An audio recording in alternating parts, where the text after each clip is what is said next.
Hello friends, કેમ છો બધા? આઈ હોપ બધા મજામાં હોય. અમે પણ મજામાં છીએ. તો સ્વાગત છે તમારું અમારા નવા વ્લોગમાં. આ વ્લોગ છે ઉજ્જૈન ટ્રીપનો, જે હું અને અમારા ફ્રેન્ડ્સ જઈ રહ્યા છીએ. ફેમિલી જ છે, બીજું કોઈ બહારનું કોઈ ફ્રેન્ડ તો છે નહીં. અમે છે ને અમદાવાદથી બસ બુક કરાવી હતી અને ઉજ્જૈન જવા માટે નીકળી ગયા હતા.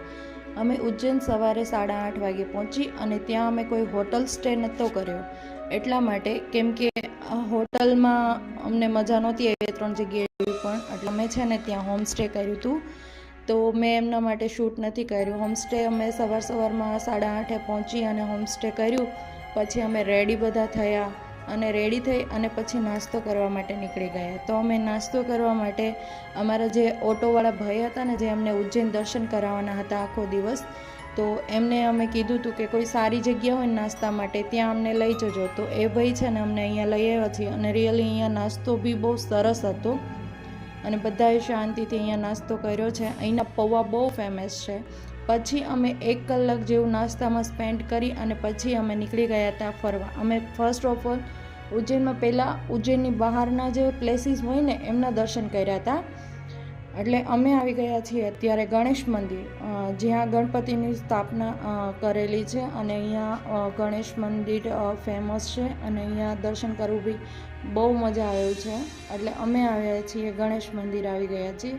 તો અમે અહીંયા દર્શન કરવા માટે અડધી કલાક સમથિંગ રોકાણ હતા અને પછી અમે અહીંયાથી થોડું આગળ બાજુમાં જ હતું બીજું મંદિર, ત્યાં જતા રહ્યા હતા.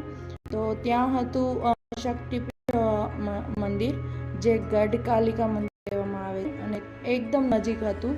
તો હવે ત્યાં અમે ચાલતા બી જઈ શકીએ તો બી ચાલે એવું હતું. તો અમે ગયા અને હા ફ્રેન્ડ્સ, અહીંયા વસ્તુઓ બધી બહુ મસ્ત મસ્ત મળે છે. હવે આપણે આવી ગયા છે શક્તિપીઠ માં ગઢકાલિકા મંદિરમાં, જે ઉજ્જૈનમાં આવેલું છે. અને અહીંયા બી ભીડ તો બહુ જ છે, કેમ કે અહીંયા પ્લેસ પર અમે આવ્યા છીએ જૂન મંથ સ્ટાર્ટિંગમાં, છતાં બી બહુ બધી મતલબ કે ભીડ છે. એવું કંઈ છે નહીં કે શાંતિથી દર્શન થાય, કેમ કે વેકેશન છે અને પબ્લિક બહુ જ બધી છે. અહીંયા બી બહુ મસ્ત મજા આવી દર્શન કરવાની. અને ત્યાંથી આવી ગયા છે અમે મેલડી માના દર્શન કરવા, કેમ કે લોકલ અમે ઓટાવાળા જે લીધો હતો એ ભાઈ છે ને અમને બધા પ્લેસીસ 1 બાય 1 વિઝિટ કરાવતા હતા કે આ પ્લેસીસ એમ. અને હવે અમે આવી ગયા છીએ કાલભૈરવ મંદિર, જે ઉજ્જૈનમાં બહુ ફેમસ છે. જ્યાં એવું માનવામાં આવે છે કે અહીંયા કોઈ બી માનતા માનો ને તો એમને છે ને દારૂ ચડાવો અને કોઈ બી માનતા માનો ને તો તમારી પૂરી થાય, પછી તમારે એમને કાલભૈરવ દાદાને દારૂ ચડાવવાનો હોય છે. તો બધા મોસ્ટ ઓફલી બધા આમાં જેટલા બી લાઈનમાં ઊભા છે બધા બી દારૂ જોડે લઈને જ ભગવાનને પ્રસાદ રૂપે ચડાવે છે.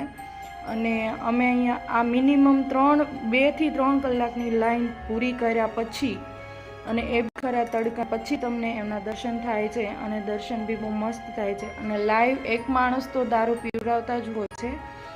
અને પછી અમે ત્યાંથી દર્શન કરી અને થોડો આરામ કર્યો કલાક જેવો, અને પછી હવે અમે આવી ગયા છીએ મંગળ ગ્રહના દર્શન કરવા માટે. અહીંયા મંગળ ગ્રહનું ઉત્પત્તિ સ્થાન માનવામાં આવે છે અને એ બી ત્યાંથી અડધી કલાકના ડિસ્ટન્સમાં જ આવે છે. અને નીચે છે ને આ ફર્સ્ટ ફ્લોર પર મંદિર છે અને નીચેના ફ્લોર પર આમની બધી વિધિ કરવામાં આવે છે. જેમ કે કોઈને નવગ્રહ નડતા હોય, કોઈને શું કહેવાય, કોઈને મતલબ બહુ બધી વિધિઓ આવતી હોય છે. ગ્રહ નડે છે એવું બધું કહેતા હોય છે. એમની બધી વિધિ બી કરવામાં આવે છે અહીંયા.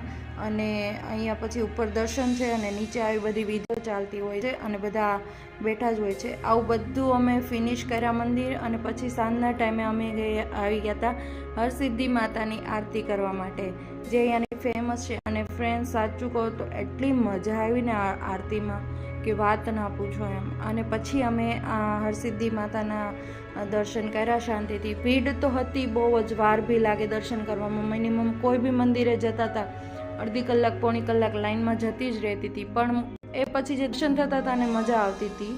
Thank you friends. તો મળીએ હવે નેક્સ્ટ બ્લોગમાં, જેમાં હું તમને દર્શન કરાવીશ મહાકાલેશ્વર મંદિરના. બાય.